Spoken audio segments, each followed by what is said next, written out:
Cups is run by people who just volunteer to help out. And we have a few here. Where do we have? Okay, Brittany and David and Marat and myself. I'm Karen Eagle, and I teach entrepreneurship at Old Dominion. So today, I would like to introduce our special guest that we have to tell us about his business. And Michael Schwarting, who I've known for a while, has a lot of great ideas, but this is a business he's going to tell us about that you've been just started up. Yeah. Knockerball. That's right. All right. Great. Good morning, everybody. Thank you. Good morning. Good to be here with you guys. I've been part of this organization for a little bit over a year now, and we're going to kick it off in an exciting way.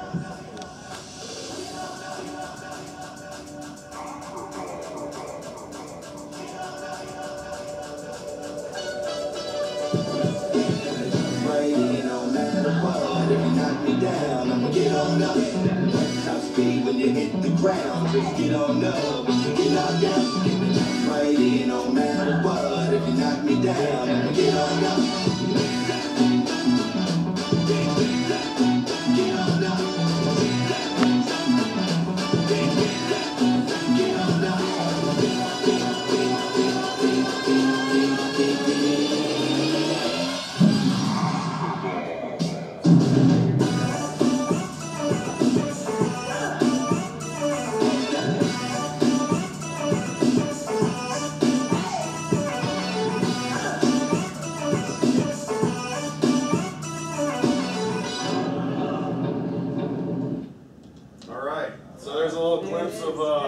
Knockerball, and when you start a 6-minute, presentation with a 1-minute video, you know you got to move fast. So, hopefully somebody got a chuckle out of the top and understanding for you guys that are students when you're doing a pitch.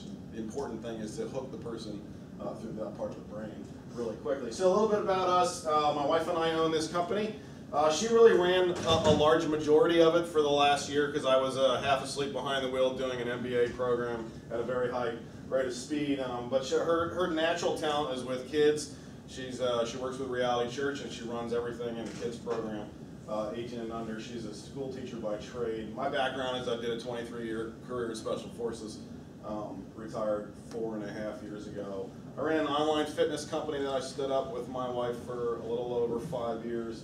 Got about 5 years experience in financial services. I actually just put that completely behind us because of the exciting stuff that's going on with this company.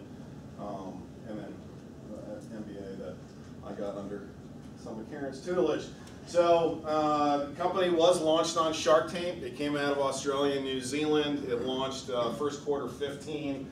I was up late at night. The infomercials weren't working. I saw it and I got really excited about it. So I took over the company. This is our mission statement, but basically the mantra is the important part. We want to get people excited about getting fit, and this sport is a wonderful way of doing it. But this is kind of our timeline of how we started it. Again, I made the investment in October of 15. I did a soft launch, kind of got together the people that we wanted as staff members, family, friends. There's a high amount of liability in this kind of a business, so you really want to have the right core of people. And so we just played with it really through December, and then January 1 we kicked it off officially. And really because of my wife's involvement, my involvement locally with fundraising and charities and stuff, when people realized that we had it, they kind of freaked out and they wanted it. So it started taking off, and then we made I made two milestone goals that we actually didn't hit. 12%, I actually found out after I dug a little bit deeper in, is a lot more of an entertainment footprint here in Hampton Roads. So we came up shy of that, which is fine, it's okay. And then we chose not to launch the athletic league last year. It's our goal for this year.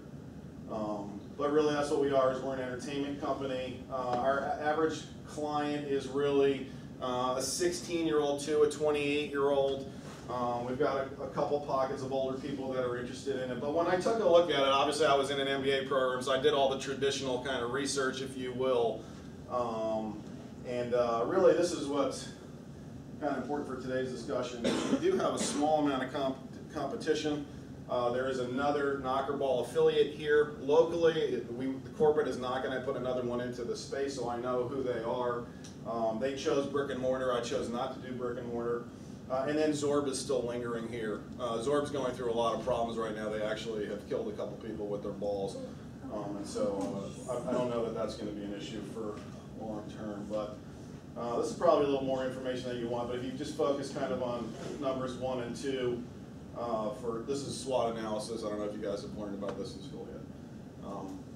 But pretty plain and simple. Really, one of the large things that we have going for us is my military background, and I have access to the bases, and a lot of the commands are excited about the ball and kind of changing up their fitness routines. So that's something that we pay a large attention to. And this is our focus for 17.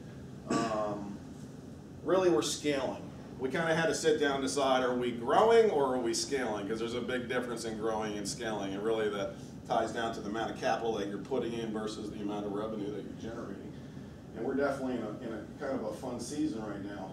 But strategically, my wife and I have done almost everything. So one of the things we have to do this year is I need a leveraged asset. I have to hire either an operations manager or I need to bring on a salesperson to get face-to-face with the corporations, which is really the largest push for me this year.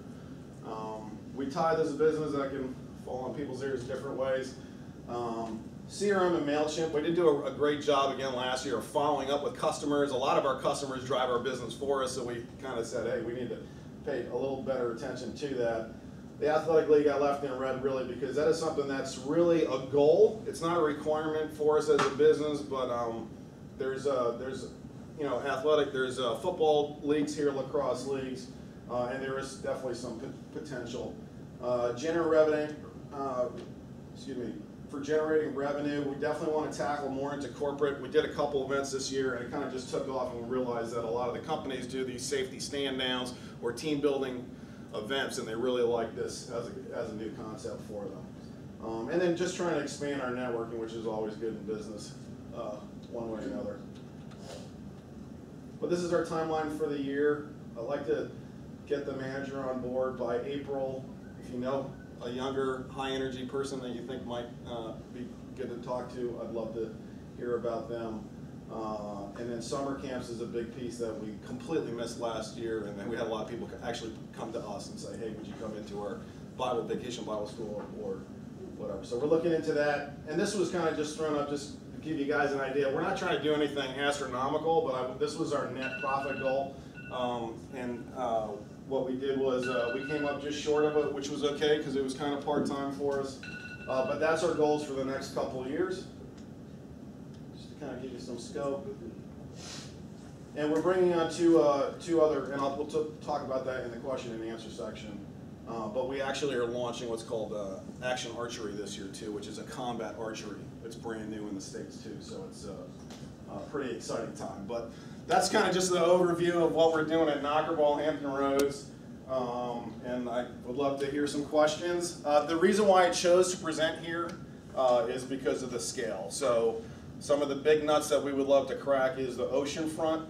We were invited for the sand soccer tournament last season. There's a lot of potential there. Oceanfront does about $6+ billion a year. So, for us to be able to tap into just a tiny bit of that, would love to hear that. But lots of questions. And we do have people in the audience who have actually played this sport.